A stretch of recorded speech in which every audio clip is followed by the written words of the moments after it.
Сайн мэцхан амьд өгчүүдээ та бүхэндээ эзний өдрийн мэндийг хүргэе. Амьд үгийн мэдээ 2-7 хоногийн онцгой мацаг барих залбирлын мэдээгээр эхэлж байна. Амьд өгчүүд бид энэ удаагийн мацаг барих залбирлаар өглөө 7-оос 8 цагийн хооронд нэгдэж, их эзнийхээ нүрийг эрэлхийлж, өөрсдийгөө даруусган залбирч, гимшиж, Бурхны бидэнд хандсан хүсэл төлөвлөгөөг таньж мэдхийн тулд залбиралд өөрсдийгөө зориулсан онцгой 7 хоног өнгөрлөө. Мацаг барин залбирх нь таныг бие, сэтгэл, сүнсээр шинчлэн сэргээж, Бурхны ариун сүнсний шин тослогоог хүлээж авахд бэлтгэдэг. Эзний өмнө онцгойлон ирж, даваагаас баасан гарагт өглөө 7-оос 8 цагийн хооронд болох залбиралдаа нэгдэцгээе.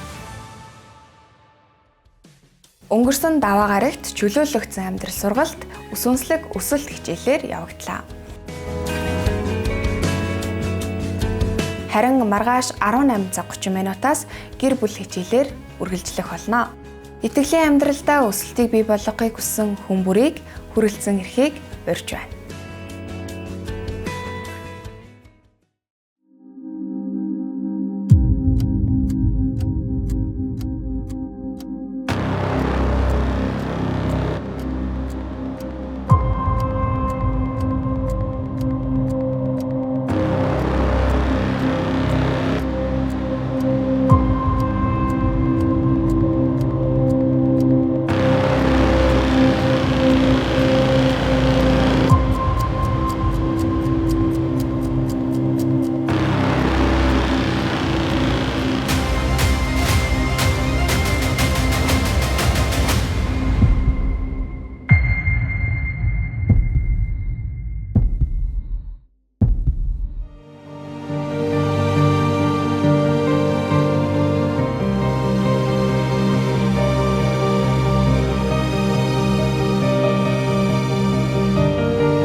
Зүрх сэтгэлийн дотоод эдгэрэлд Христийн хүчээр хөдлөн чиглүүлж, амьдралын буруу зуршилд онтолтуудаас чөлөөлөгдөхөд тусалдаг эдгэрлийн баяр хөөр хөтөлбөр өнгөрсөн 7 хоногт эдгэрлээ сахин хамгаалах нь алхмын хичээл явагдаж өнгөрлөө. Харин эх 7 хоногт цэгнэн дүгнэх алхмын хичээлээр үргэлжлэх болно.